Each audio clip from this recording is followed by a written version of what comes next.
welcome you for the lecture series on engineering ethics. Thank you, sir. Okay, thank you, thank you.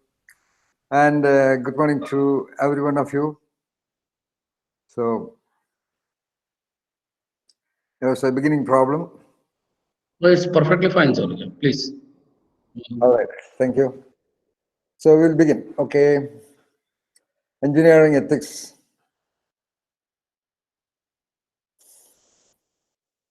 And I would like some of you to respond whenever they feel like. I don't normally go by a one-way lecture of whatever I can talk about. At any point of time, any one of you can ask me any questions in line with whatever I would be talking. Okay? I would prefer that very much, especially because it's a very wonderful or rather a free subject in the sense that engineering, of course, is a very rigorous discipline, but ethics is something of a common sense kind of a thing, though there are theories and perspectives about it from the historical past.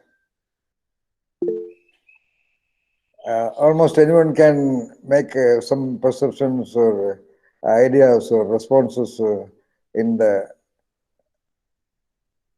topic of ethics. Uh, that's why I said we'll go by a kind of a discussion mode, which is not very suitable for this kind of a platform, unlike in a classroom. So therefore, who wants to ask a question? And please ask the question, which can give me also some kind of a control, in the sense that throughout my life I have been a researcher and a researcher and a researcher only. And my research was basically on the entire nature process, which includes, of course, human existence, which includes, of course, human conditions of various dimensions, especially as a psychologist or having done postdoctoral level of research in creativity, originality, genius, eccentricity, and all kinds of variables that I can think about from the context of human wonder. So your questions will give me some kind of a sense on what I would be talking also. Otherwise, if I talk, it can go on for not 2 hours, maybe even 2 weeks, because ethics is such a magnificent domain of human understanding. All philosophies in the history of humanity really began with attention to whatever is named as of now as ethics, that concern for the good, the bad, the evil, the right, the wrong, the false, the correct, incorrect, and erratic. So whether it is Western philosophy or Eastern philosophy, all philosophy started with an ethical concern. So every one of you living in this world must be already kind of philosophers as well as psychologists also, not in terms of a degree in psychology. Almost every human being is some kind of a psychologist because they are living in the laboratory of existence, interacting with people, relating with people, listening to them, talking back to them. So both way, you are also quite capable of responding to what I will be talking. And you are all engineers, I suppose. Wonderful. I love engineers. Sorry, Professor Sindarajan. I think I mean participants belong from the different streams. They are from the engineering background. They are from the sciences background also, and some among of them are PhD scholars as well. Thank you. Oh, wonderful. Okay, great. Thanks. Yeah, I appreciate your telling me that. Okay, all right. Okay, good. So, when I got the message from your professor, Dr. Papia Ray, uh, I don't remember exactly. I think the topic was what, ethics of engineering, something like that. Uh, then I replied, and I think she asked me what should be the name of the topic or something connected with that. Then I told her it can be the ethics of engineering or the engineering of ethics. I could immediately sense a kind of a beautiful a reverse relationship of ethics of engineering or ethics in engineering or the engineering of ethics. We cannot say engineering in ethics, but the engineering of ethics. I would try to invite your attention to both these possible vantage points, both these possible probable angles to look at that reality of the interplay or the possible probable interplay of ethics in engineering. I love engines. Engines are a magnificent discovery of the human uh, sensitivity to the possibilities of nature process. That's why I look at engines.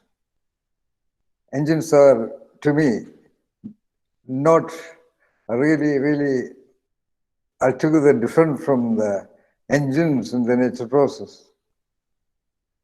I see every tree as an engine, every seed as an engine.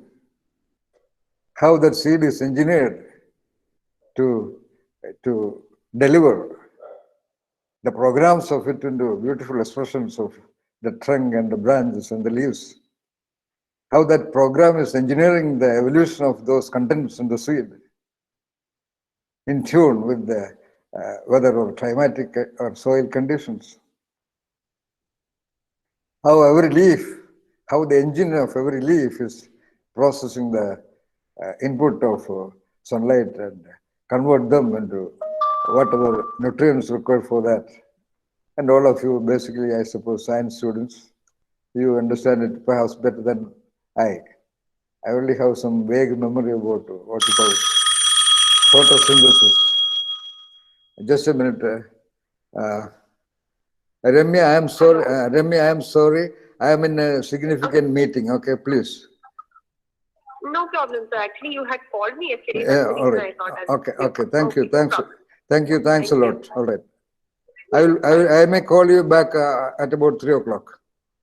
No problem, sir. You can call. Yeah. So, engines.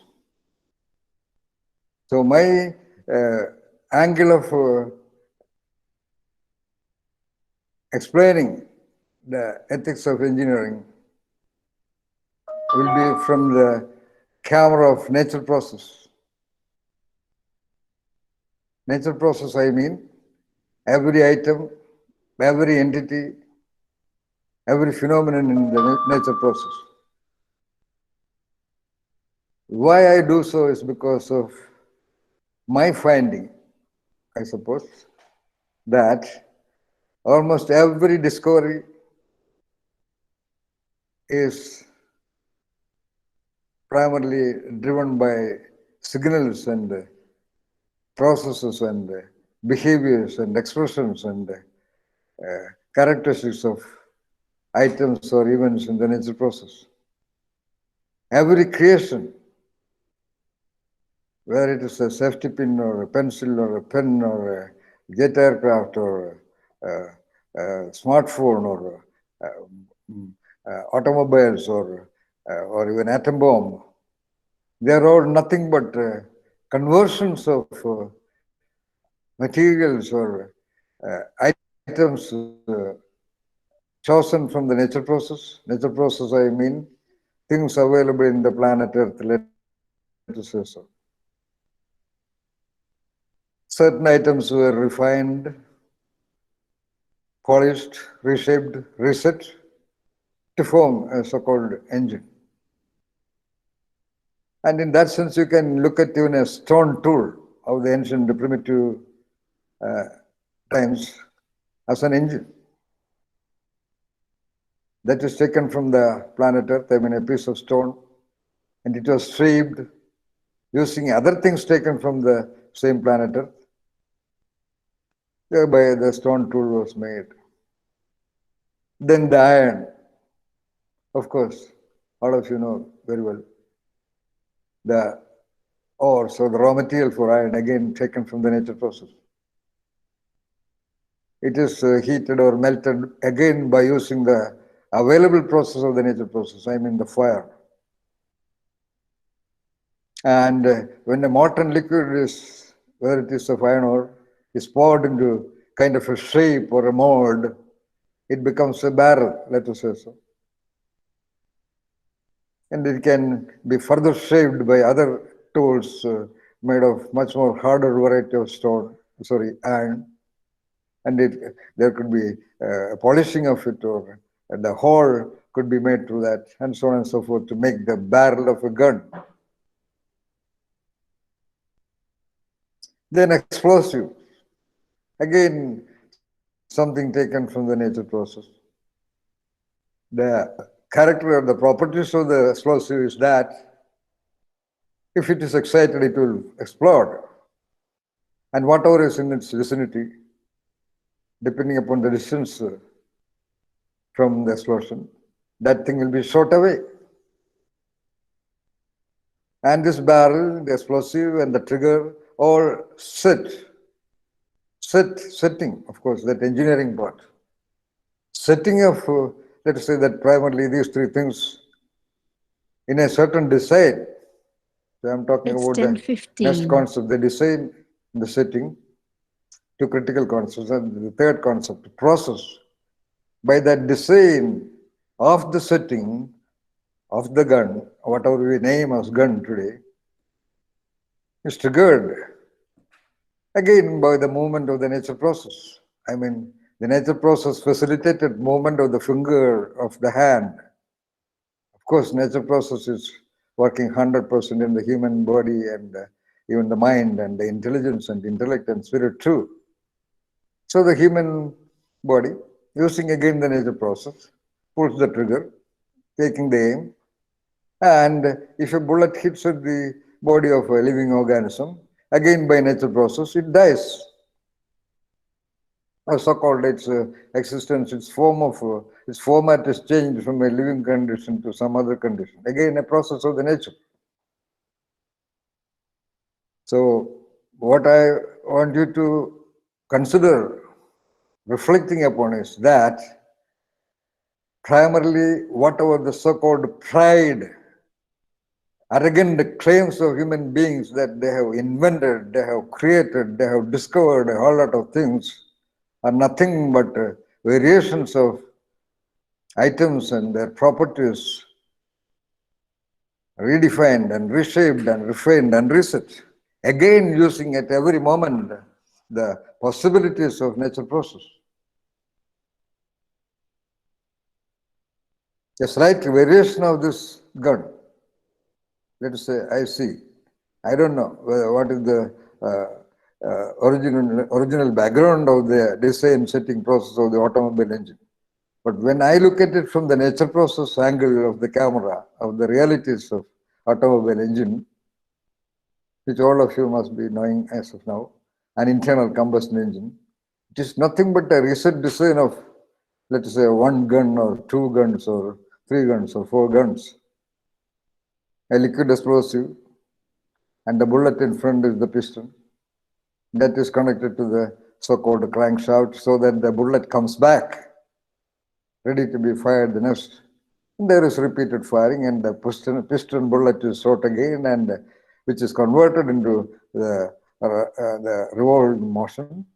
Again, all these are nature process possibilities. In other words, according to me, the human beings just cannot do a single step extra other than the possible, probable processes and the designs and the settings of the natural process.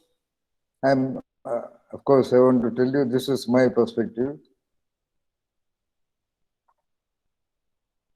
Why I say this is because, in which case, the human beings have the basic responsibility. Human beings should have the basic gratitude, the basic intellectual reflection to understand this truth and must follow the principles of the nature process. And that fundamental principle of the nature process too is, according to me, is very, very, very really ethical, very good, very right, very correct. So I have already presented three significant pillars of my perspective on ethics, that is design, setting, and process. One. Two, that the human beings have to follow the principles of nature process because of the reason that every engine, whatsoever it is, including the highly advanced what you call, I don't know, what you call nanotechnology or biotechnology or mechanical technology, electronic technology, or atomic technology, whatsoever, they are all from nature process. And nature has an ethics, and ethics, again, I clarify with the three significant spokes, SPOKES, of the wheel of ethics. One dimension or one spoke is that well-known dimension. All of them are very well-known. I am not talking something actually new to you. I am just trying to invite your attention to things that you are already aware of, or things, processes that you can become easily aware of, unlike supreme theories about ethics. I'm talking about the reality of ethics, not about the theory of ethics, from whatever I observed. So that is, ethics is about the three dimensions or three spokes of good, right, and correct.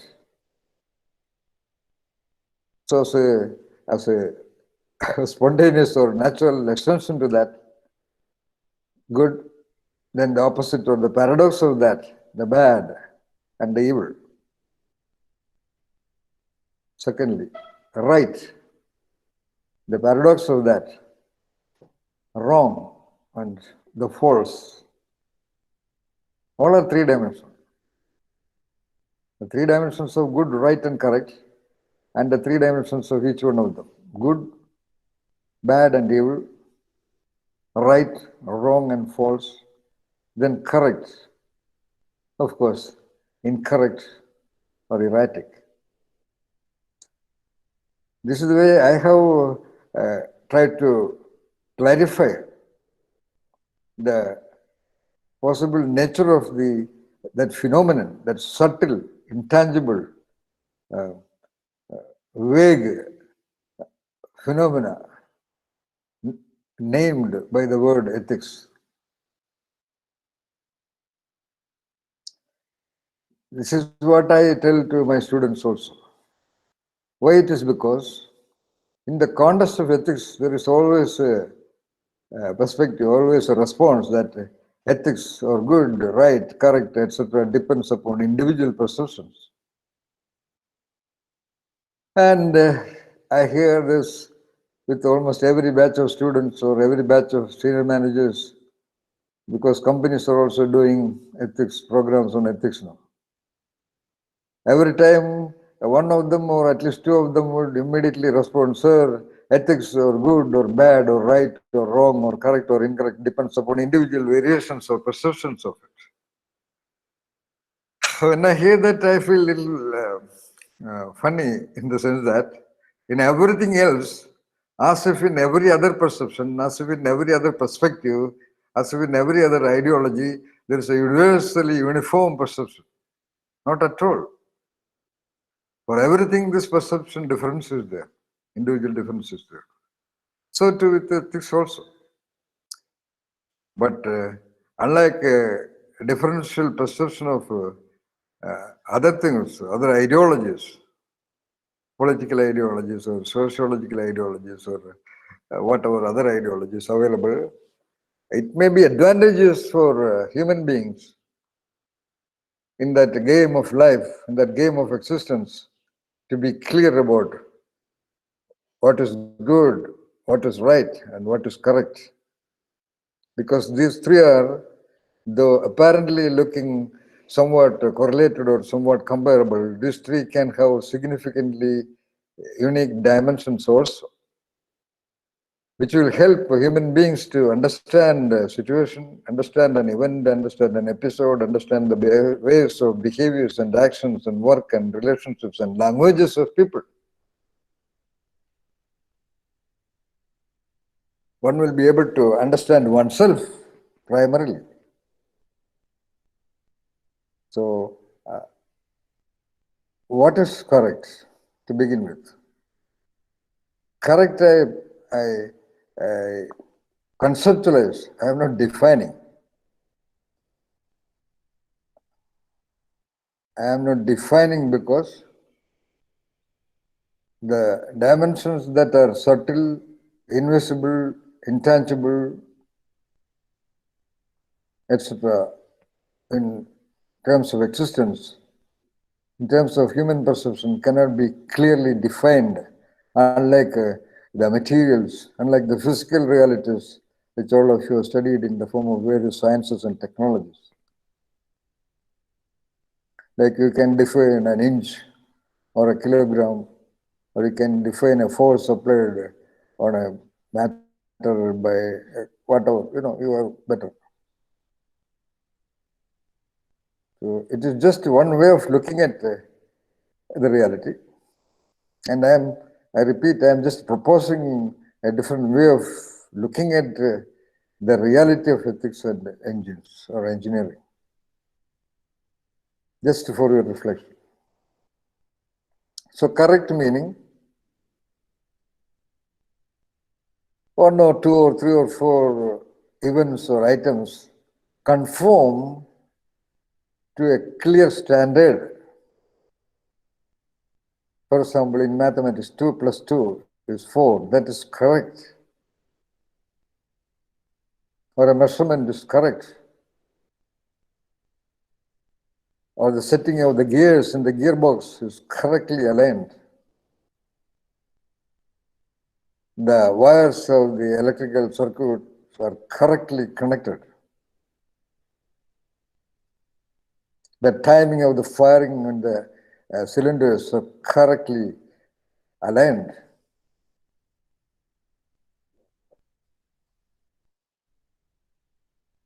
But we cannot say, for example.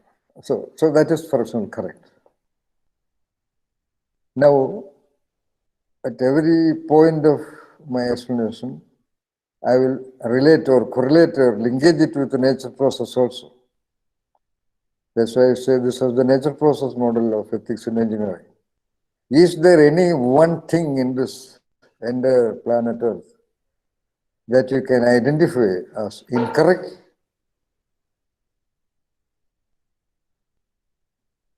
You cannot, because there is no other parameters to verify its correctness. Can you say the design and the setting and the process of a rose flower is incorrect or erratic? Is there a single blade of grass, the design and setting of which is incorrect, which is engineered incorrectly? Is there any tree? Forget about this. What about the bird? Is there a design of the bird? There are plenty of birds. You must be knowing perhaps even the exact number of the species of birds. I don't know. Is there a bird, the design of which is incorrect? Is there any scientist or any researcher in the world ever prove that the design of a bird is incorrect? the design of a rose is incorrect or false. Coming to the very human entity, what other correct possibility is there for the design of the heart, the lungs, the liver, the skeleton, the central nervous system, the positioning of the eyes, the nose, the mouth, the ears? Can any designer in the world with whatever advanced artificial intelligence program design a better setting?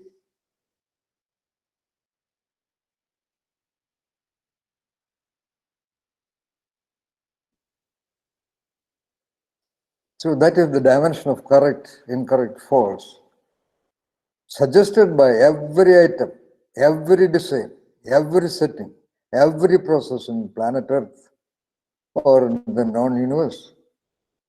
Look at the correct revolution of the planet Earth and look at the correct rotation of the planet Earth. Of course, it is told that every century or whatever it is, there's a slight variation happening in the rotation or revolution. The angle of the axis of the Earth is slightly varying and all that. But even that variation is correct. Nobody can say incorrect about that. So I said, I mentioned about the dimension called correct, incorrect, false.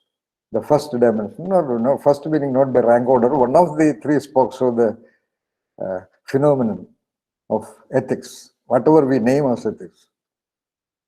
I often repeat the word, whatever we name as ethics. Because I realize that modern educated people start observing a phenomenon, observing a reality, observing a truth from the available words and languages about it. It's 10:30.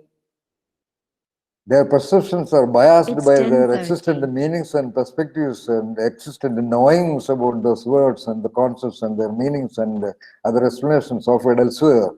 Of course, they are wonderful. Along with using that, one has always the freedom, the creative freedom to look at the reality, bypassing the available names and descriptions about it also. In fact, that's what I did. That's why I have a different perspective on ethics. And to my knowledge, nobody has talked to this dimension. And I think it is not easy to refute what I say also.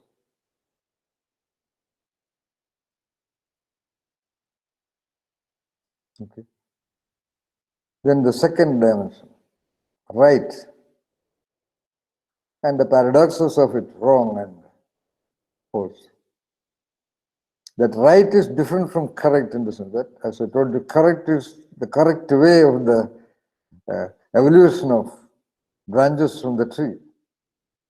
Correct according to the design of the DNA or RNA or whatever chromosome structure, whatever of that seed of a particular variety of plant or tree. It correctly follows it. Absolutely correctly follows that guidelines. Now, when we look at the design of a tree, we cannot say that it is correct. It looks right.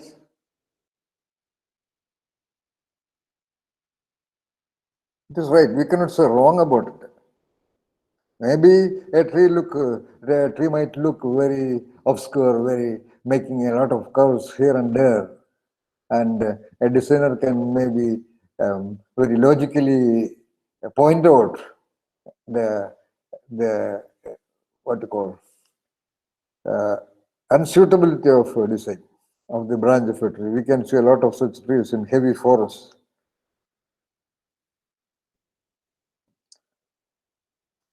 We cannot say that the nest of a bird is very correct, though it is correct, but it is very right. There is no wrong design and setting of the chicks. Innumerably varied design and setting process of every nest. I am living near a mountain. I lived most of the time in forests also, because forest is a place where we can observe the wonders of nature process. I have seen countless number of nests, NESTs, on the tree as well as off the tree, fallen down nests.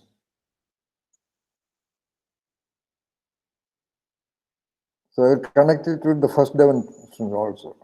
Every nest is correct in its function. I have not seen, anyway, I have not seen a nest fallen down with eggs broken or little birds contained in it. All the nests I saw were all after the purpose being beautifully and completely and correctly served. Correctly served.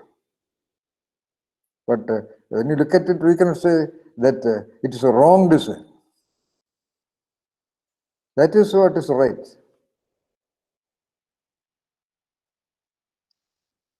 Or about the flow of a river. We cannot say that it is the correct flow. We are not sure.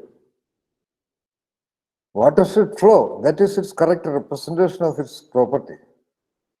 But in its meandering, in its curves, we cannot say it is correct, but we cannot say it is wrong. It is right. Because that's the way it behaves. That behavior is right. Though, as I said, we cannot say the flow of the river or the design of that river, that curve of the right is so-called correct. Because if you want to say, or if you have to say that that particular curve of the Ganga at that point of the Patna is correct, the term correct, the implications or whatever is named, as I told you again, the word correct refers to some reality, some fact, some truth against a parameter. So we cannot say that design of the river is correct, but it is right. Why it is right? Because we cannot say it is wrong. That's all. And the third dimension, good versus bad versus evil. At this level, there's a shift in the domain. The good, bad, and evil is, to me, is about the analytic perception. It's about the feeling. It's about the emotion inevitably induced or triggered by perception of the incorrect and the false. I told you all philosophies began with the concern on ethics. In the West, the book by Plato, one entire volume is named Ethics. If you look at the so-called Upanishads and Vedas and classical treatises in Indian history, we can say they're all more or less about, or mainly or significant focus of them is about ethics, about the good and about the right, and sometimes about the correct. So this good, bad, and evil is about an analytic conclusion of witnessing or observing or experiencing or undergoing treatments of the incorrect or correct, or right or wrong.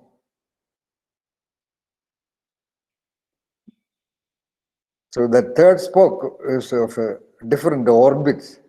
Orbit meaning like the orbits of successive orbits of a circle. If you draw circles of different diameters.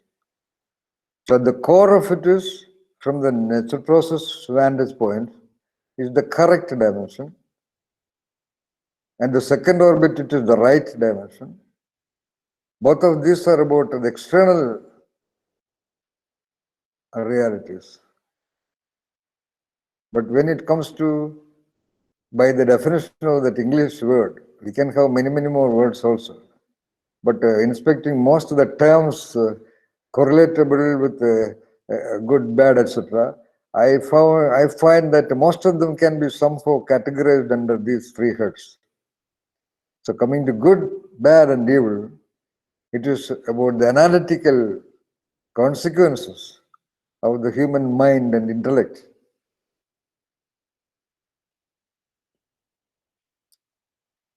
So when you see the correct, you feel simply good about it. When a child writes a letter, you are training the child to write A or A or whatever it is. And when the random movements of the child, when the natural hand movements of the child are giving gradually a shape to its certain movement, a certain variation of a line into the shape of whatever we call A, then the teacher, then the tutor feels good about it. There's a feeling which we name as good, let us say so, a positive feeling, whatever it is. And the teacher would spontaneously, even without a conscious decision, will say good.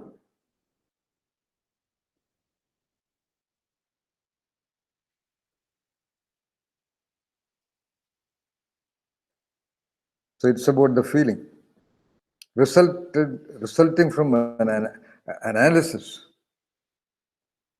Now comes the third point, that is the role of analysis in ethics.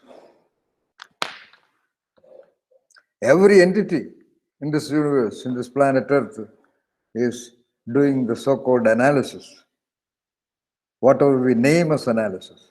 Of course, not your statistical analysis or scientific analysis or systematic analysis or medical analysis or whatever.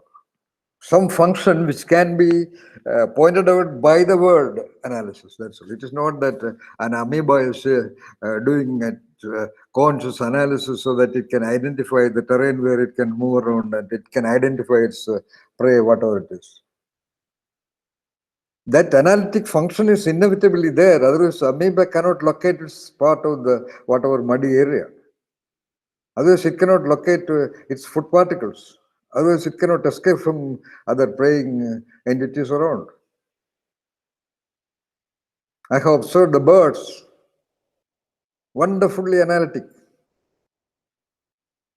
It is not that it just flies around and picks up any twig, any dried part of a small twig. It goes there and does some kind of a search and picks out that precise twig with all the engineering properties so that it can sustain the weight of the 3 or 5 or 9 eggs, which can fit very elegantly, very correctly, or rather very rightly in the overall design of the nest, and sustain the frantic movements of the young birds, and then drop off. So there must be a function which can be pointed out by the English word analysis. And there could be other words in other languages also. So why I said this is, this analysis also is a nature process function. Of course, all functions are nature process. I told you in the beginning that there is no function other than nature process anywhere. So naturally, human beings too are immensely capable of that analysis, that what I call that spontaneous analysis, not a trained mathematical analysis or scientific analysis, that natural analysis. As I told you in the beginning, that every one of you is a potential, already a psychologist and already a philosopher. Everyone is already a psychologist and already a philosopher. That's why they are aware that especially opinions or perceptions or attitudes about ethics would vary much more rigorously and much more clearly and logically sustainable by every individual, because everyone is kind of a psychologist and a philosopher. That's why. So analysis. And if you're familiar with your own dogs or cats, they immediately develop the competency to analyze who is the master of the house, who is the lady of the house. I have a small little kitten here right now. Within 2 days, it located the lady of the house because it realized that it gets food from there. So analysis. And even that animal can identify what is not suitable or what is not conducive to maintain a good feeling. That's why even animals are capable of pursuing the so-called ethics, what is good and what is correct and what is correct and what is right, and they feel good or bad about it, in the sense that they will feel not okay with it or okay with it, and accordingly they respond too. If animals are of that kind, maybe even plants, and the experiments of Jagadish Chandra Bose have proved that even plants have feelings. All right. So at the human level, with that power of analysis, there is that untrained, spontaneous origination of the feeling of good or bad, based on the feeling of some kind of a pleasure, some kind of a happiness, some kind of a balance, some kind of a peacefulness by seeing something that is correct, something right. And they may say, yeah, it is good. When the little boy does a beautiful A, the teacher does not say, yeah, when it is correct, the teacher would simply make a comment, correct. Yeah, correct, come on, boom it like that. And when it is in the right direction, yeah, right. And when it does it beautifully, good. Which is finally, from a psychoanalytic perspective, all these are primarily, fundamentally grounded in the basic analytical sensitivity of every organism, which Sigmund Freud called the pleasure-pain principle. That pleasure-pain principle, it is programmed in the very gene, in the very design and setting and process of every entity. Every entity can feel It's that pleasure or 10:45. pain. As I told you, even in case of plants. So something is perceived or reported as good when there's a feeling of, in the direction of pleasure or happiness or whatever of that kind.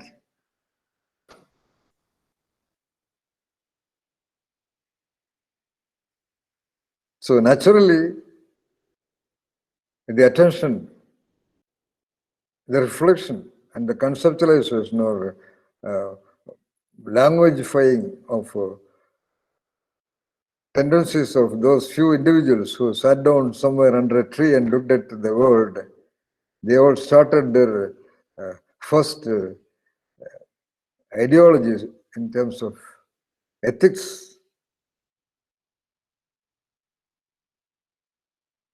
And for me, I love ethics because that is the fundamental subject, though it is never regarded as a fundamental. Only recently, ethics has become a compulsory subject in management programs. I don't remember exactly the year. Now, ethics is a compulsory full credit course in all management schools. I think about 5 years back, ethics has been made a compulsory subject for the central services examinations. Of course, in some of the subjects like medicine and they talk about professional ethics and all that. But I feel that they're all confused. There's interminable debate about what is good and bad, what is right and wrong, and what is correct and right. Even in case of clearly defined offenses, I mean the legal offenses. That's why advocates on either side have to go on pointing out all the details of some event, so that finally the judgment or the judgment maker can get some kind of feel about the balancing of what is wrong on what side and what is right on the other side, and so on and so forth.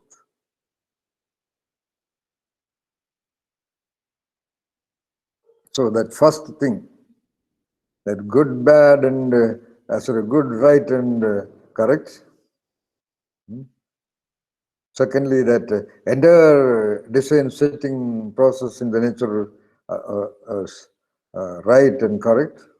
And thirdly, why this discussion even happening now, why ethics is a concern actually, is also because inevitably our sensitivities are sensitive to this wrong and bad, wrong and incorrect, making us feel bad or good. And we are not somehow capable of managing this bad. We cannot tolerate this so-called evil. We cannot tolerate the incorrect because it creates a feeling of bad type. We cannot tolerate wrongs because that's why when the student makes a wrong answer, sometimes the teacher gets angry. Of course, naturally, on the other side, the teacher felt happy when the child made a correct answer.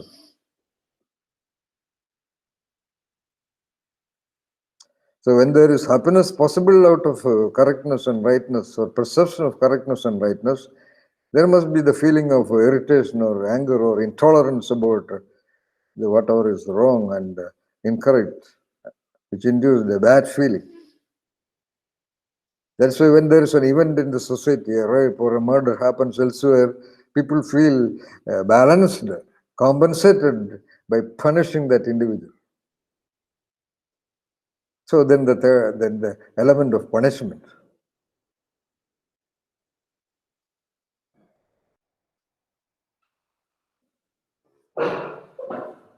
So coming once again back to that central point of analysis. So nobody needs any training to feel bad about something wrong. There is no need of any university degree to feel bad about incorrect actions of whoever.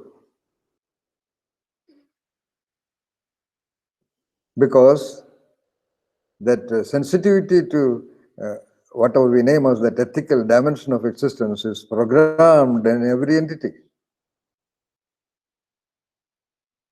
And because it is programmed, because it is an inevitable design setting process, variable of this universe, or at least of this planet Earth, ethics is very critical for responses and behaviors and actions and relationships and all kinds of doings of the human level too. And there comes your topic of ethics. What? Ethics of engineering. Yeah. The ethics of engineering. Now, perhaps we can reflect for a moment and already realize that why there should be ethics in engines and engineering, or engineering of the engines, or engineering of the design of the structure, or the design of the setting of whatever kind, whether it is mechanical or electrical or electronic or whatever. We only know how many branches of engineering are there.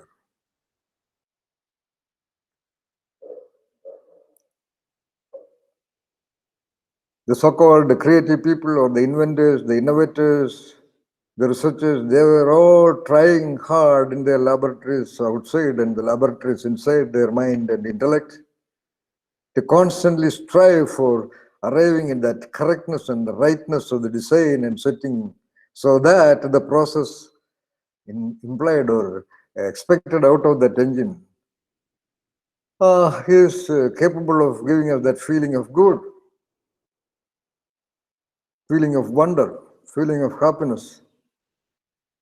As a result, what all variations happened, what all innovations happened, what all modifications happened for the well-known example of the automobile, or for any design, even for a gun or even for the what you call computers, or even mobiles, wristwatch, the clockwork, and almost every item that you see around you right now where you are sitting. They are all the results of that tendency, that surprising tendencies of that so-called creative mind and intellect to constantly strive for the possible, probable rightness and correctness of the thing that they have made.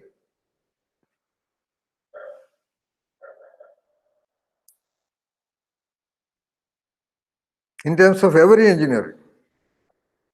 Do not look at, I don't know, I would say everything is an engineering.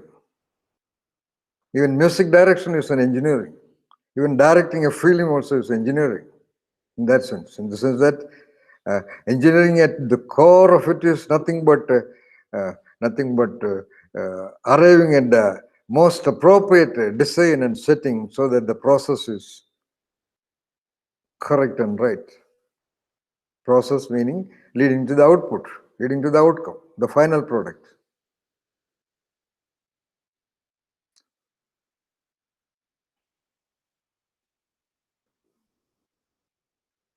Sometimes I wonder about the very engine itself. Your professor reminded me that most of so only some of you are engineers or some of you are not engineers. But I am asking the engineers among you, frankly speaking, just for a gap, do you know the meaning of the word, the root meaning of the word engine? E-N-G-I-N-E? Anybody?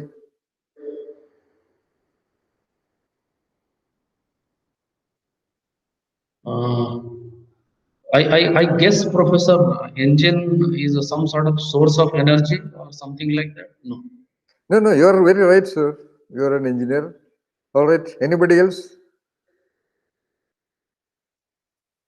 Anybody else? What he said is quite right. I think it is a very precise definition scientifically. But I asked the question, did you ever, even though you're all engineers, you just take it for granted that you understand that word? You easily succumbed to the available meanings or implications of the word engine. Even a 2-year-old child nowadays would understand an engine because so many engines are available. I am living in a very remote village of poor people. There are tractors available, what you call wood cutting machines. They're all very easily available now. Even they may have some idea about engines. But I'm asking you as engineers, were you really dedicated to understand? Were you really ethical? Were you really complete? Correct also means complete, okay? Because the design of a rose is complete. We will come to that parameters later. Did anyone of you ever doubted what could be the meaning of that word engine? Why that human being who created that device which your Professor Gyan Ranjan said, that guy who designed that energy revealing device, why he chose out of all other words the word engine? It could have been something else also. It could have been any other word. Or it could have been a new word, like you create a new word in other sciences of chemistry, physics, calculus, and all that. He could have created a new word because, after all, he felt that he designed something new. So he had all the freedom to create a new word, and if he attribute that word to name that thing, nobody in the world can say no to that, because he has all the right to say a name for what he made. But why he took that available word engine? Anybody? Yeah. Our focus should be use of renewable energies, maximum use of renewable energy across the country and holistically implementation.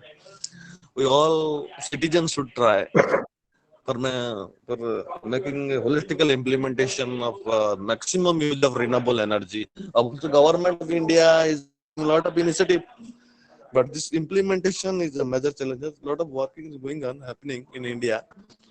So also fuel cells are used for fuel cells like solar PV and wind energy. All things are there, line up and work is going on. That energy is the major concern, and we all should focus on that.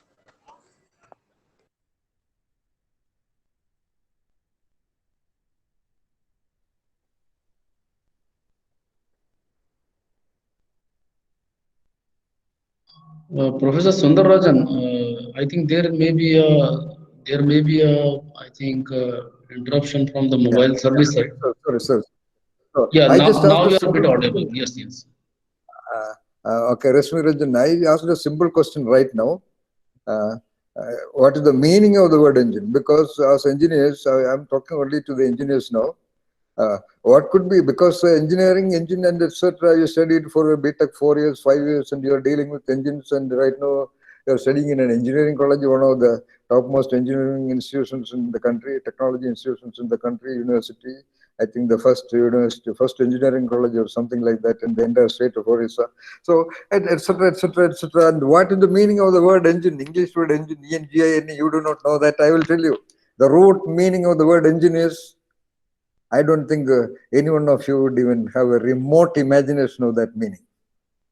Whatever you said is correct, but the real meaning, the original meaning of the word of engine is that talent, T-A-L-E-N-T, talent.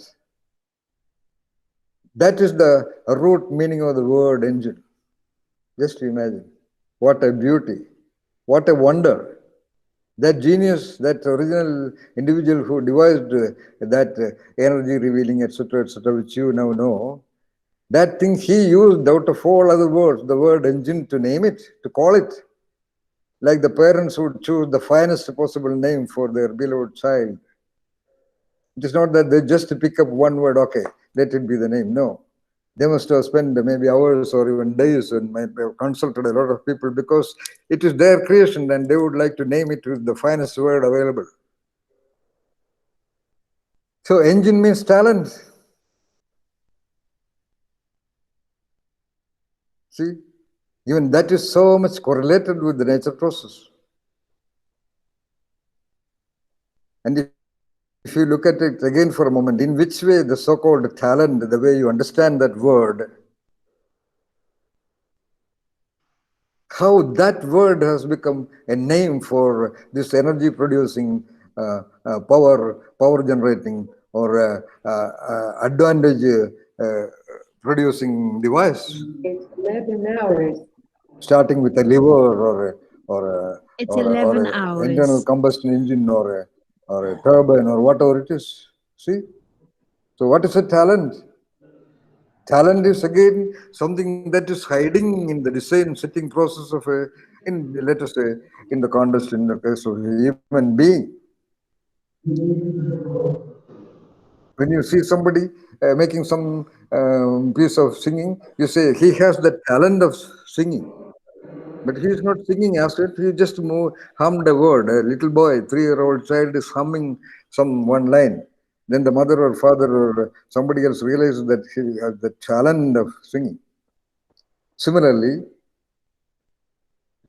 engines, as I told you sometime back, the engines have been devised and set using the talents, using the potentialities of those materials, like the potentiality of explosive, or the potentiality of the magnetic field being cut, generating the so-called electricity, the potentiality of atomic fission, the potentiality of structures being constructed by levers and fulcrums and balancing of weights and so on and so forth. Okay.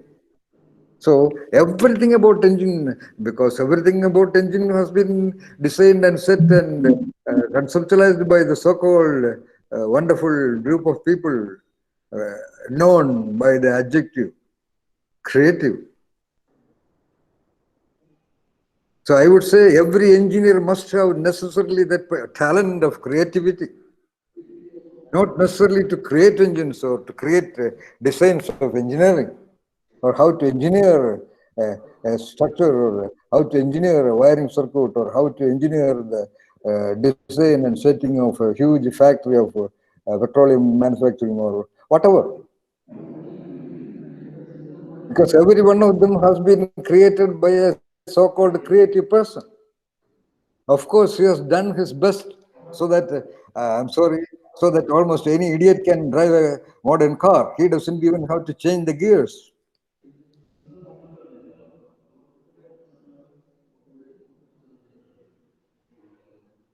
So every engine, or every engine has its talent and its power and its things. That means, like there cannot be an incorrect road floor, there cannot be an incorrect engine. If there is an incorrect engine, your endeavor is to somehow make it correct. Can you tolerate an incorrect engine? Okay. Can you tolerate a machine which does not work right? Of course.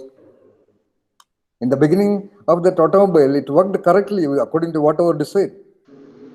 There was four wheels and a small engine, and there was a steering box and a steering wheel and a brake, and there were whatever was available in that design and setting, they worked correctly.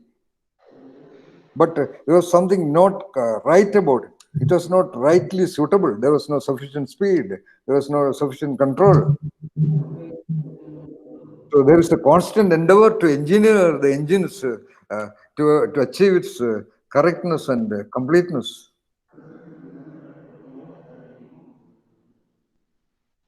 Because that talent for that correctness and rightness is hiding in every engine.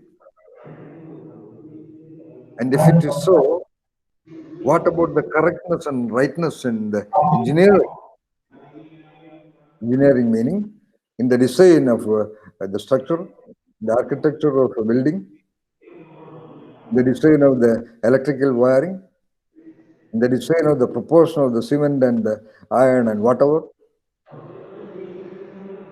In that problems that recently all kinds of newspapers report about various structures and designs of buildings and bridges and roads.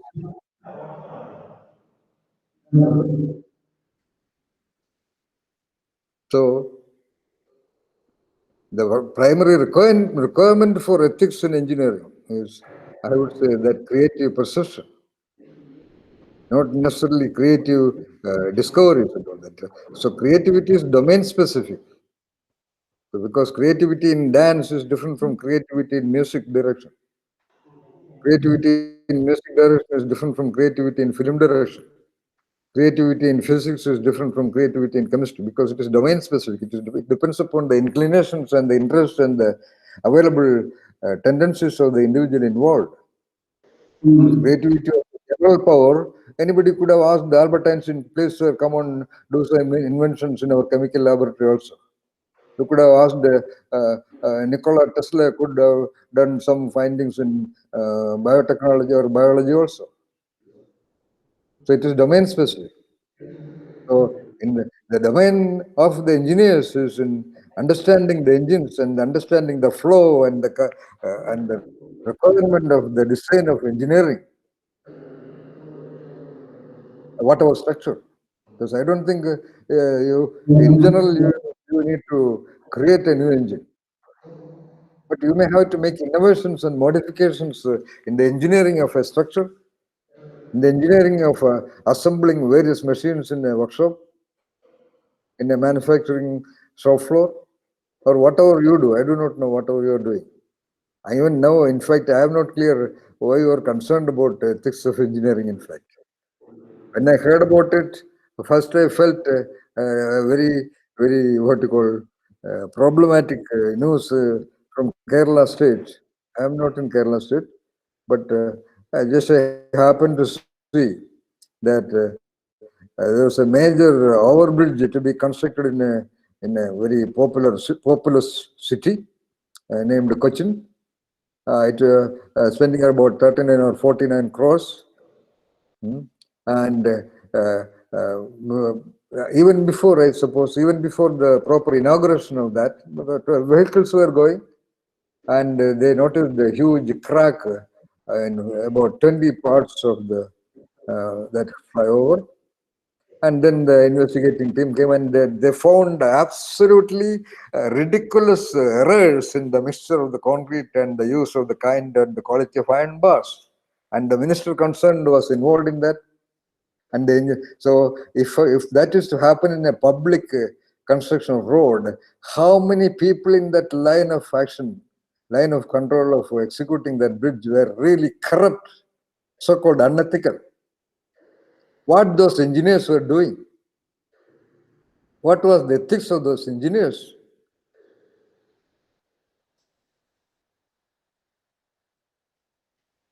Okay.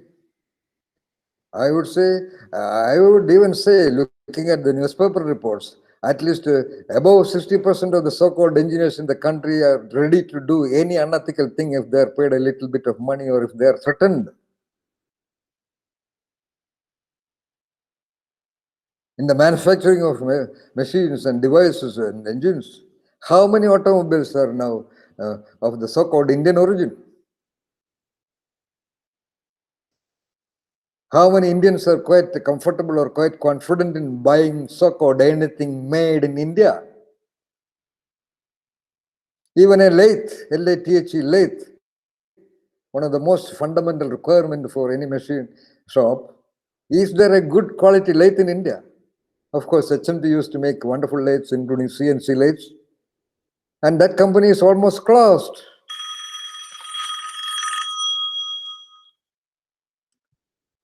Just a minute, Veena, I am talking to a group of people, all right? All right? Is there a so-called wristwatch even? Of course, HMT made wonderful clockworks. But where is that company now? It is not yet closed. It is just defunct. Where is the so-called ambassador cars? Where is the so-called Fiat cars? Of course, the designs were borrowed and duplicated in India. Almost everything in India is duplicated from somewhere else. What a shame, I would say. What is the ethics of the designers and architects or whatever in Indian manufacturing companies? Even to design an automobile, I was told Mahindra about that what you call Bolero or something like that. Finally, a 28-year-old Italian engineer had to come here.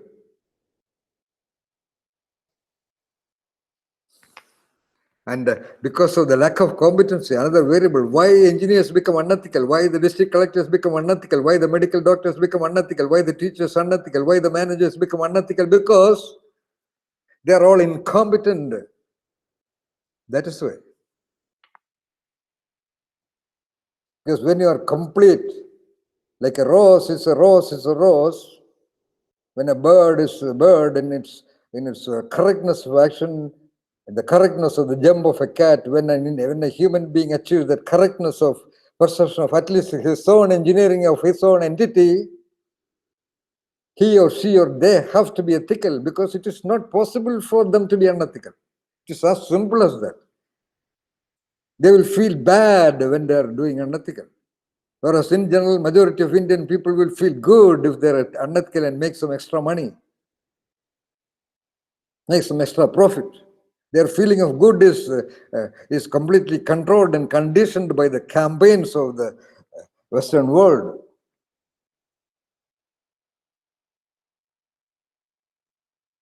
Now, environmental engineering, ecosystem consideration, pollution equipment, medical equipment. Look at medical equipment. Look at the design of the offices and buildings. Wow. Okay. So, ethics in engineering. If somebody pays more money, my house will be constructed with the proper. I Can have to be you constantly there.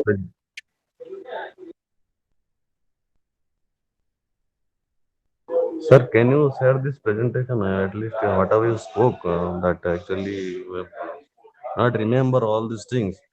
So some article you can share to the organizer, that will be helpful for implementation, at least one to day-to-day life. Rashmi is asking, right? Rashmi Ranjan Mohapatra, right?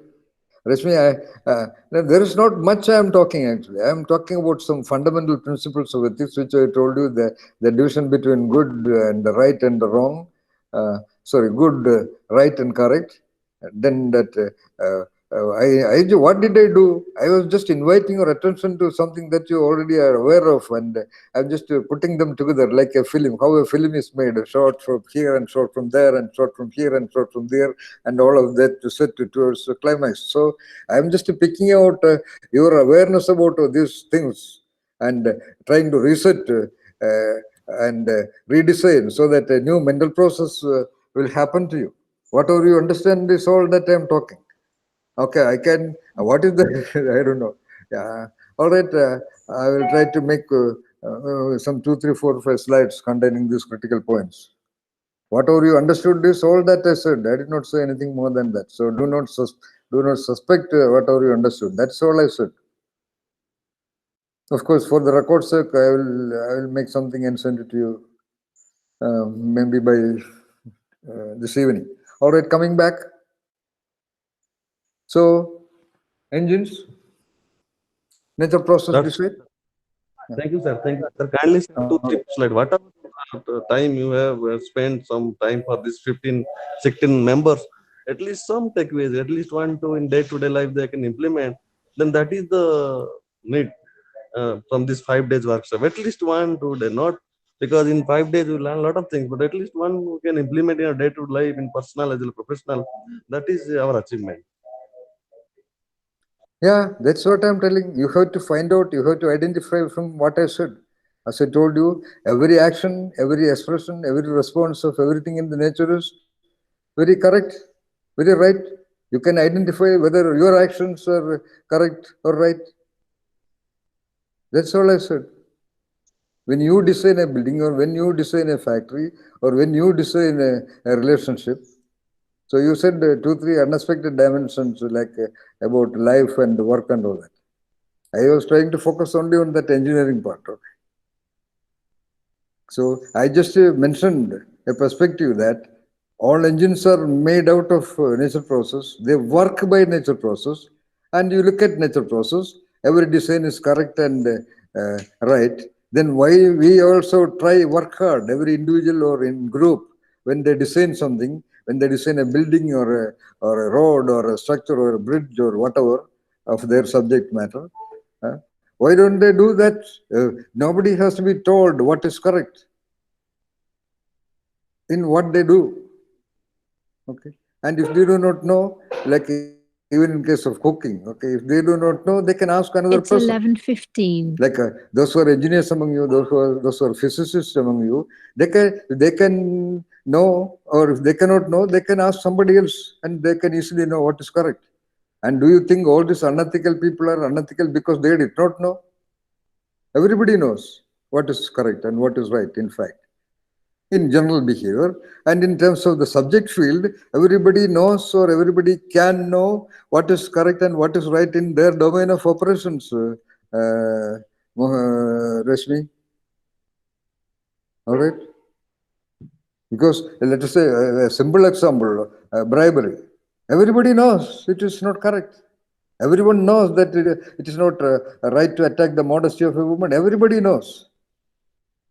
So that is the paradox of ethics. Everybody knows. Maybe in terms of a subject matter, how to design a laboratory for doing experiments on particle physics or robotics, you may have to consult somebody. And you get an information. If your information is insufficient, always collect it and see that you do it. You understand, first of all, that information correctly and completely, and see that you do it. That's all. That's all about ethics in whatever you do. That's for whatever I said, they're all correctly connected with everything ethical. And like as I told you, it was ethical on your part. If I say it was rather correct on your part to at least know what is the real meaning of the word engine, because you're always talking about engine. What is the real meaning of the word engineering? Because that is also very important, because that word was created by a creative person. So we cannot violate the meanings and implications of that word beyond a point. Okay. So let me also now talk about what are the parameters. Perhaps this would give you some more answer, some more clarity. And afterwards, I also told you in between you can talk, and I will reserve the remaining half an hour for you to ask any questions. At that time, perhaps if you remind me about again of this question, as I understand this question you asked is about what all takeaways, what all things you can follow in your day-to-day work. What is that, Raju? Sorry, Rashmi, once again you repeat that question.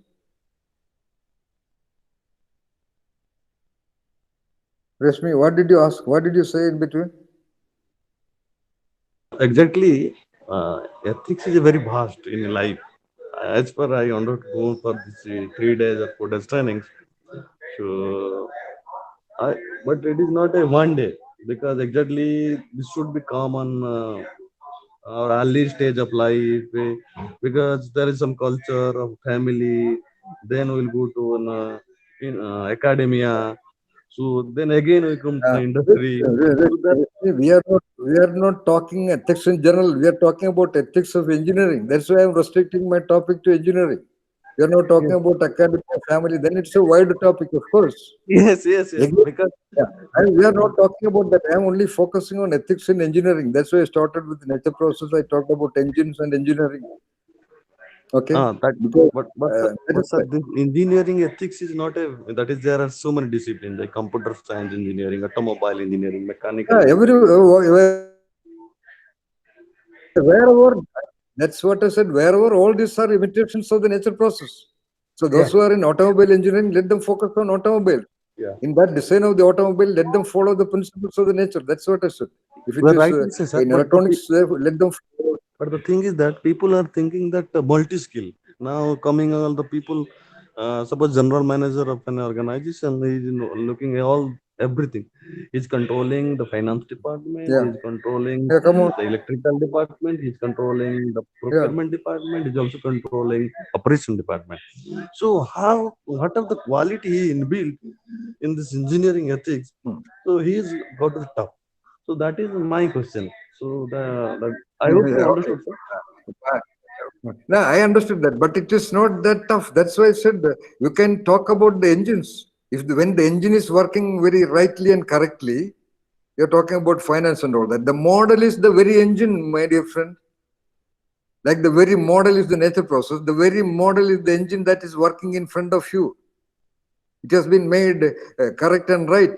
And then why don't you follow the correct and right principles of other activities in the office also?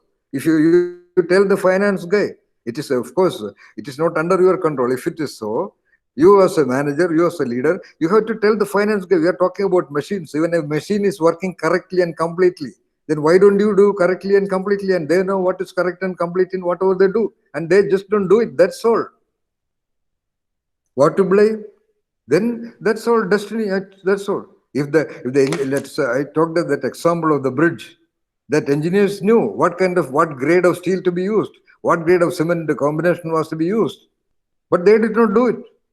So what? Who is to blame? They did not follow the principles because they themselves are not concerned about the correctness of their own body. If their heart is not working in tune with the circulation, if their lungs is not working in tune, if their intestinal system is not working in tune, they would be in hospital. So everywhere, in every minute, every moment, every expression of the universe, there is correctness and rightness indicated. What else is required for the so-called human beings to understand what is right and correct? This is all just a way of escapism. People say they don't understand. Then that people are not eligible to be an engineer. That's all, very simple. If a finance guy is not understanding financial principle, let there be another finance guy. And understanding the principles of budgeting or principles of accounting, and despite that, if he is doing a malpractice, and that is known as the so-called unethical things in official work. We are not talking about unethical engineering. That's why I talked always about engineering. If you want to discuss about ethics in life, as you said, we can discuss it for three months, where there can be differences because unlike every machine, every automobile, every three-cylinder engine with one horsepower or 10 horsepower, almost every one of them work in the same way. But therefore, discussions about ethics in engineering can be much more controllable. Whereas every human being is a different engine. Every human engine works in very, very different ways. Therefore, concerns about right and correct and good and bad in human situations would vary as much as there are human situations. Of course, you're right.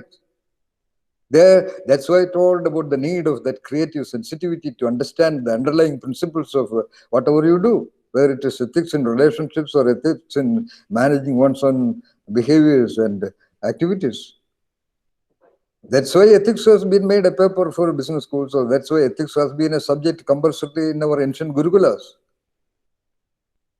As I remember, there was something called a little bit of a so-called moral science in the schools earlier. I don't know whether it is there right now. Ethics should be a compulsory subject. Ethics, everybody should be trained in ethics because it's an interactive world.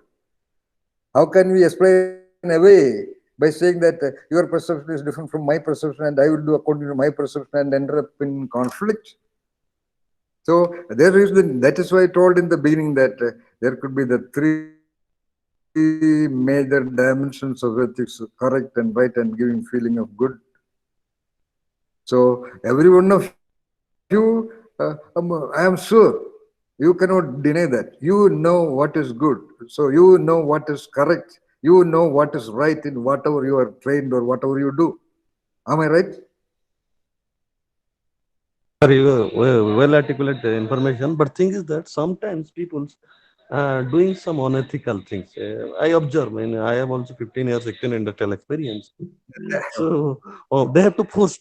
So why this type of things are happening? How to control that? Rashmi, that is an academic discussion, okay? You be sure about you. I absolutely appreciate. I told you the entire philosophies of the East and West began by this question which you asked. When Socrates or Plato or whatever that creative individual sitting in his room wondered about the so-called human beings, despite all this intelligence and power, why the human beings behave in some ways like this from the ancient time onwards.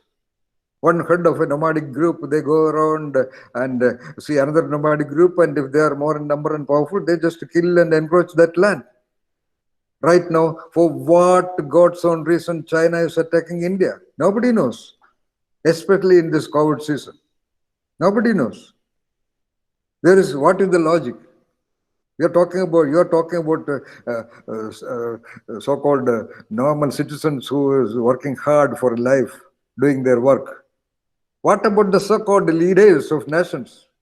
What about the so-called leaders of so-called religions? What about the so-called leaders of the so-called businesses? Okay, I have been a researcher throughout. A significant number of leaders of business and religion and nations, they are all unethical and corrupt, if not criminal.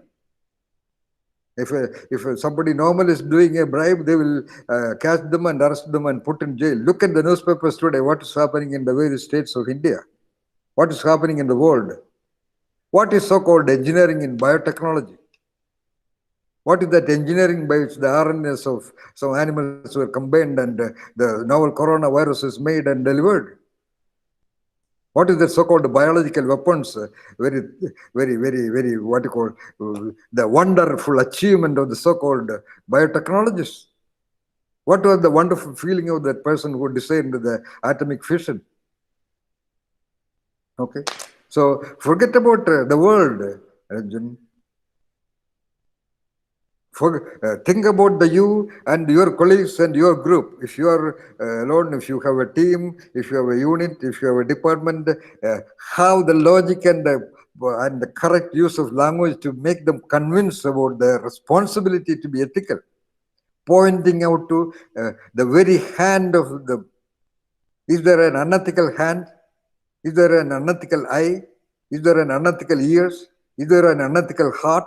Then how the human being, the manager of that engineering enterprise called the human entity, has that what I don't know, has that incapacity to violate, and that is why they end up unethical also. That very body will start behaving unethically to them. Depression is the most frequent expression of the modern world. Some newspaper report said that more than 72% of the Americans are suffering from moderate to serious depression. And another Times of India report some 6 months back said more than 42% of people in Bangalore are suffering from serious depression. Why they are depressed? Because I would say they are all unethical. They were aware about their wrongdoings. That is why. So it is an individual responsibility. If somebody is doing illegal, let them. They will get the consequences. Rashmi, don't bother about them. They may be caught today. They may be caught tomorrow. They may never be caught. That is their existence. That is their destiny. Forget about that. I'm right now talking to a group of engineers or scientists or science students or whatever. I'm just giving this principle. Ethics is not at all a big issue. Okay. Thank you, sir. Thank you for information and insights. I will do. Yeah. That's all. Just to focus on you. A lot of people I know as a researcher, a lot of people are waiting for the world to become wonderful. If you look at as a researcher only, I do everything. As a researcher, I entered into Facebook for some time. Oh, what a wonder! Almost everybody, as I could see that, is giving good guidelines to other people. They are quoting Albert Einstein or Rabindranath Tagore or Mahatma Gandhi or some of the rishis, some of the great thinkers. Everybody is quoting wonderful ideas and everybody is guiding other people. I wonder, I sometimes ask, how you sat down in 11 o'clock night and wondered about whether you applied that. Everybody is good in talking for hours together about Satyameva Jayate. Do they reflect upon and introspect how truthful they are to themselves, to their own so-called conscience or inner voice? No. They are ready to take the risk of violating their own inner voice. So ethics, a lot of people say it's a complex subject. It is not at all complex. It is very easy. It is very open. It is very clear what to say and what not to say, how to behave and how not to behave. It is clear to everyone. No doubt about that. And bring before me someone who says that he is not clear about ethics, about his work or his domain of life and work and relationships. So forget about what other people do. Let them live their destiny. Let you be sure that your every expression, your behavior, your ways of relationships, your use of language, I mean communicating,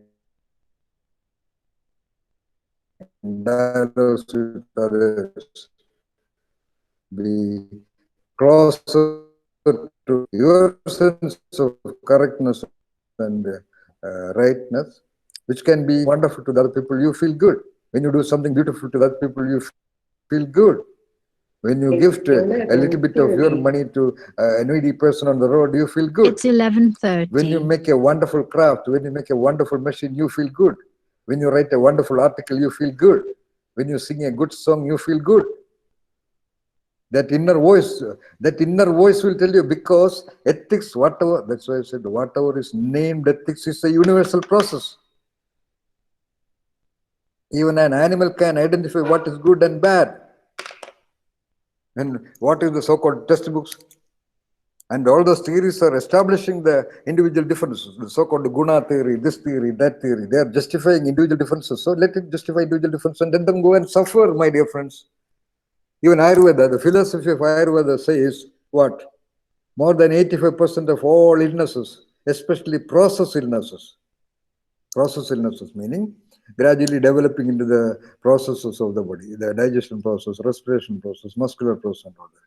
Not sudden attacks of virus or a sudden fever by climate change or a sudden diarrhea by food problem. No.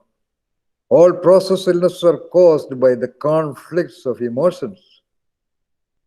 Susruta says, Raga di Roga. Raga di Roga. Roga meaning illness, Ragam meaning emotional. Raga di, that means by emotional variations, illnesses happen to the body. Not a doubt. Now, for Indians to understand all these things, the Western doctors have to say, and luckily they are also started saying that, because why human beings only have illnesses of diabetes, cholesterol, blood pressure, what you call spondylitis, I don't know what all kinds of illnesses. Why? And they have the finest food, finest environment, boiled food, what all preparations they make.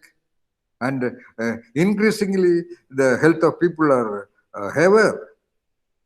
All the hospitals are in the cities, and most of the hospitals, great number, more than 80% of the hospitals in the cities are designed and set for so-called rich people. I mean, people with money, affluent people, who live in better conditions than the so-called poor people.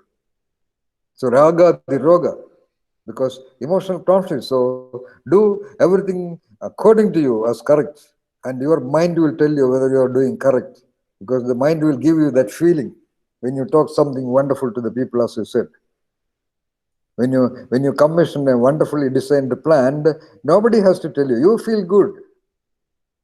You don't need any certification from anybody. I have interviewed so many film directors. In fact, I also wanted to become a film director. So how you looked at film directors? How many of them are very well known? You know so many film actors. How many film directors you know? Now you may know a little bit. In fact, they don't want to be known. They are quite happy and contented that they know that this film actor, this film is my child. That's enough for them. They don't want any publicity. They are very cool because they feel happy. Okay, the critics may say there are a lot of identify a lot of defects in the film, whatever it is. Like a child is very precious for every mother. It is nevertheless his creation. Those who criticize it, they just cannot make even half of that film. So what I mean to say is that when you do something on your own, verifying with your own inner sounds, inner voices of whatever is correct and right, you will feel good about you. So try for that feeling good about you. That is the ethics of the engines that comprise that human engineering.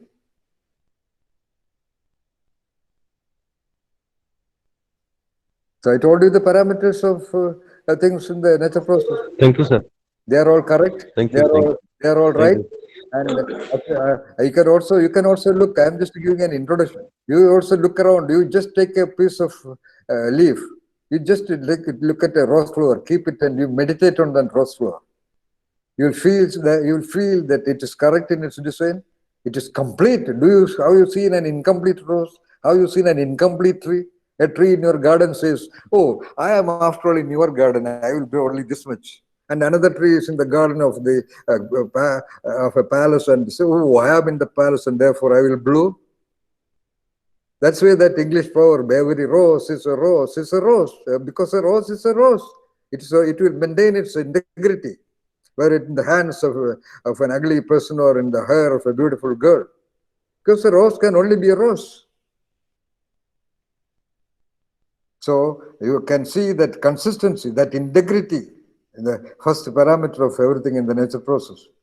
They are firm in whatever they are. Point number one. Point number two, they are correct in their expressions, in their responses, in their behaviors, in their actions, in their relationships. And they are elegant. And of course, I will put all these things in a slide and identify these parameters or many more parameters of or the principles of ethics in nature process or principles of nature process. So first of all, they are firm or consistent in whatever they are. Secondly, they are correct. Thirdly, they are elegant. Elegant meaning not exactly beautiful. You can see every blade of grass, every leaf. There are millions and millions of varieties of grasses and leaves and the plants. You look at their elegance and the design and the setting. Of course, human beings so somehow identified that parameter.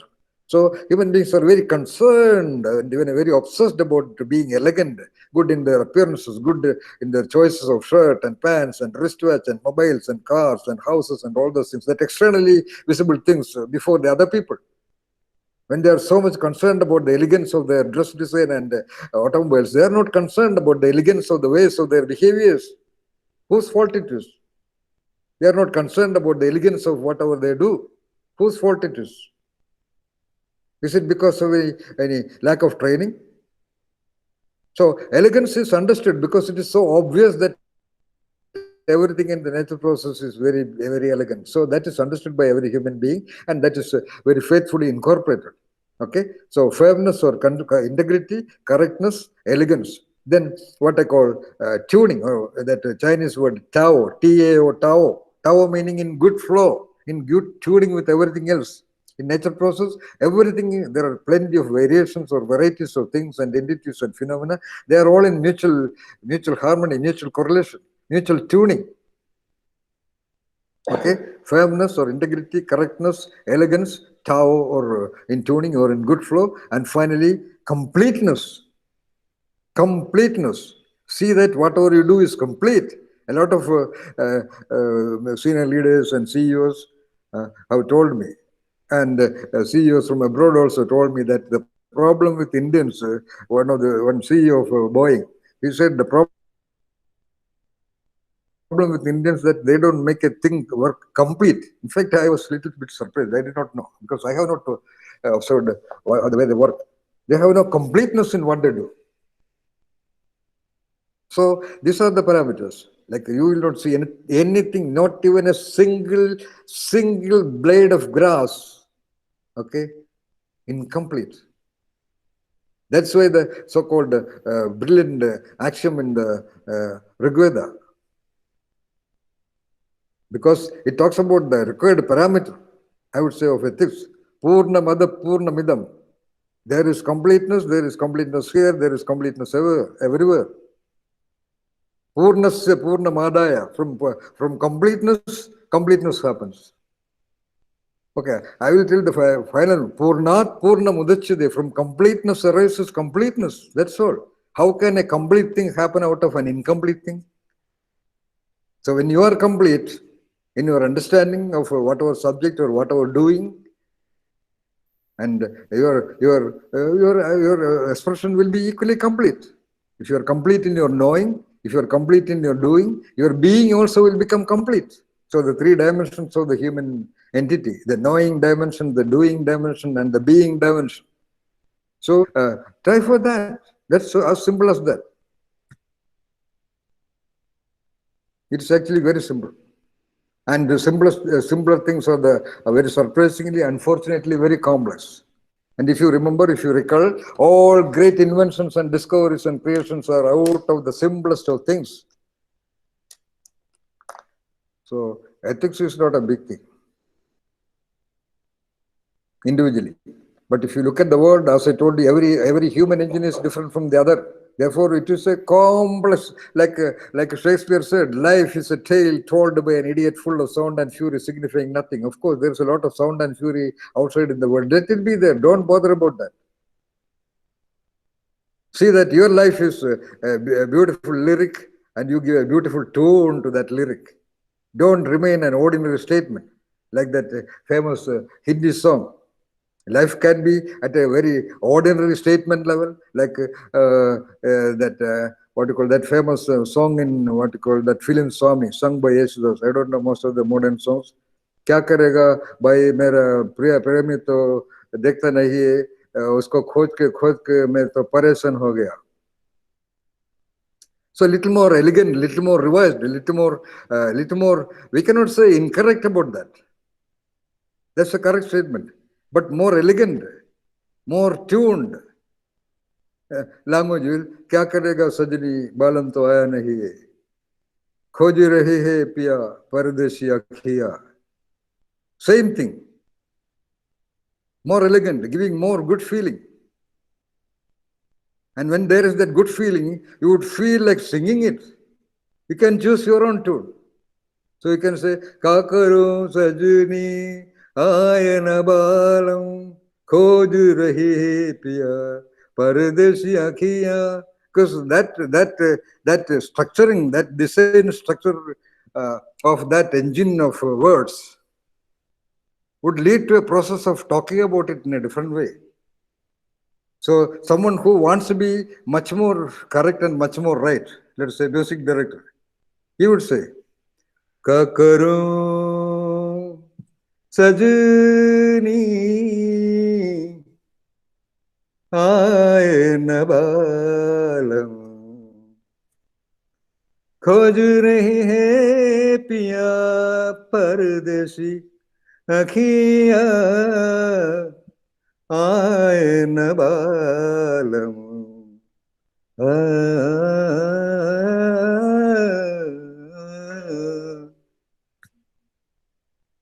So we feel good about it. Unlike you feel somebody comes and tell you, क्या करेगा भाई वो उसको देखता नहीं है देख के मैं परेशान हो गया. That's also a way of expression. We cannot be complaining about that. So you see that your existential lyrics are better designed, better set. Give a tune to that and sing it. I'm talking very metaphorically. Then everything will come into like a jigsaw puzzle. Your whole existence will become a beautiful song, which others would like to duplicate and imitate and emulate. That is the ethics of the engineering of the being. Machines are the model. You will throw away a poorly writing pen. You will throw away a so-called costly Apple iPhone if it is not working properly. You will throw away your bike if its firing order is not okay, despite taking so many times to workshop. If those incomplete or non-right, erratic things are thrown away by the very human being, I would say such human beings will be just thrown away by the forces of existence too. Because this nature is absolutely firm, correct, elegant, Taoic, and complete. Every cell of the body, every membrane of every cell of the body, the most wonderful engine in the human body, I would say the cell membrane. It knows what to say, get in, what to let in, and what to let out. Marvelous engineering. And we are all leaders, we are all managers, we are all owning that magnificent machine of this planet Earth. And how do we manage it? How do we engineer the behaviors and expressions and responses and the sounding and the activities of that? Look at that, that's all, very simple.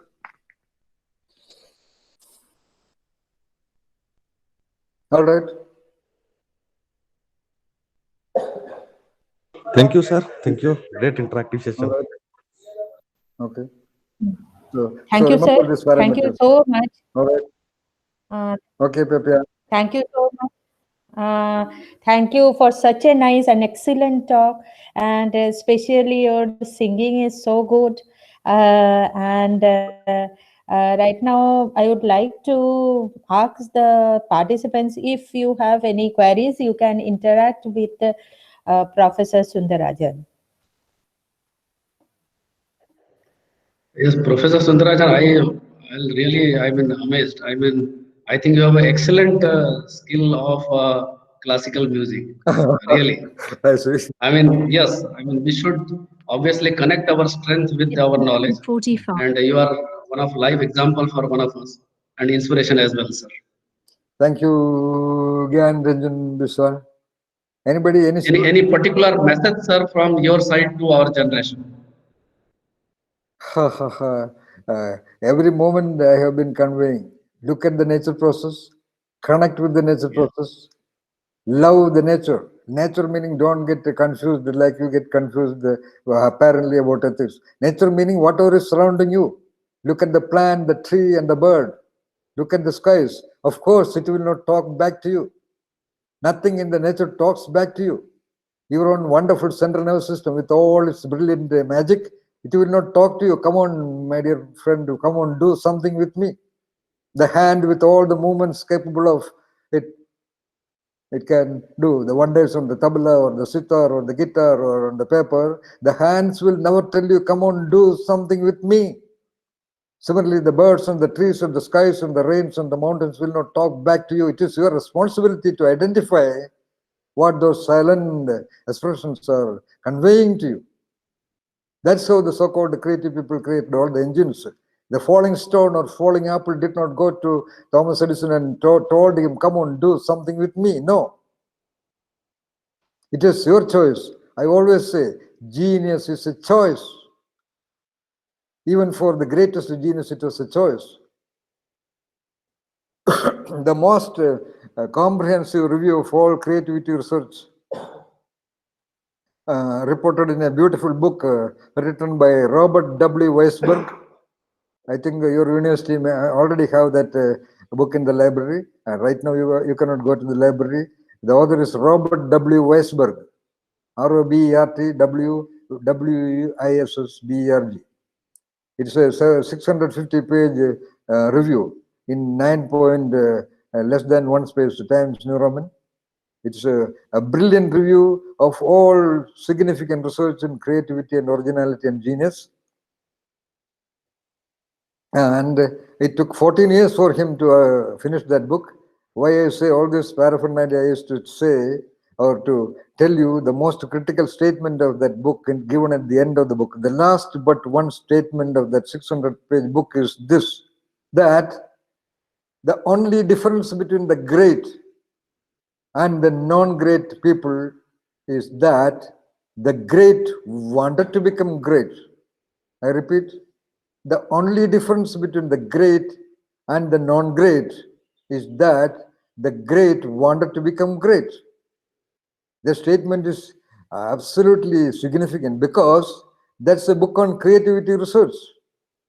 It is not that a creative person decided that I want to become creative. No, no, no. He was interested in music, he started singing. He was interested in writing, he started writing. He was interested in journeying into the world of physics or chemistry and all that. That's what he did.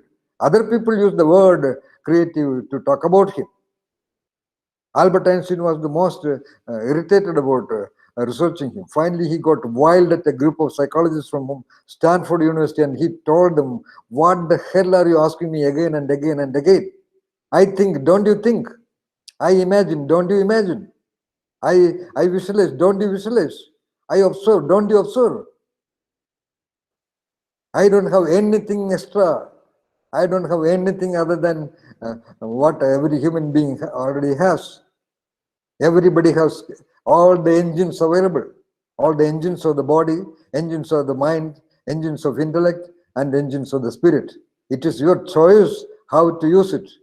Don't just follow the norms of the society and feel good that you have already done your BTech or MSc and reached the end of your journey. No, that is your ethical responsibility uh, to be grateful to whatever given to you. Just like you are given a huge Mercedes-Benz car and once in a while you take it out of the workshop and drive it in a courtyard in 30 kilometers speed and put it back in the workshop. Don't do that with the magnificent engine of your being. Take it out and drive through terrains of variations, varied dimensions. That is your choice, my dear friends. Make that choice. That's all. Then everything will happen into pieces. Nobody told Socrates how to be ethical. Nobody trained Mahatma Gandhi what to do, how to do, and when to do. It just occurred to him. Nobody told the great poets how to write a poem. All the great poets, most of them are even uneducated and undereducated. It is not the PhD in literature who wrote poetry. It is not MTech and postdoctoral researchers created the greatest corporations in the world. Bill Gates was a dropout. Steve Jobs was a dropout. Dhirubhai Ambani was a dropout. J.R.D. Tata was a class 10 pass. And our Narendra Damodar Das Modi, I think he just has a degree. So all great geniuses, all great creative people, they were all very free and very truthful to themselves. So that's all. Wish you all the best of luck to take the choice of understanding the you first, looking at the nature process and see you as one of the entities in this world. Because you wear a dress and because you talk a language, do not think that you are different from any of the tree you see outside. Then you become tuned with the wonders of the nature process that you will realize gradually. No doubt about that. Because when you focus your attention on nature, outside or within, that great thing will start slowly responding. That's how you learned the bicycle. Could you directly access the balance on the bicycle? Nobody in the world can. You just behaved with the bicycle. Balance happened on its own into you. So behave with the bicycle of your engines of your mind and the body and the spirit and intellect. Interact with the soil and the trees and the birds and the plants and the winds and the rains. And some absolutely wonderful balance will happen to you. Definitely. That is not my promise. That's the truth and reality of the universe process all around you and within you. All right. Good luck to you and wish you all the Thank you. Thank you, Professor. bye bye. Thank you, sir. Thank you so much for such a nice and inspiring speech and lecture. And I must thank the participants for the patient hearing. Okay, sir, we have sent you the bank details.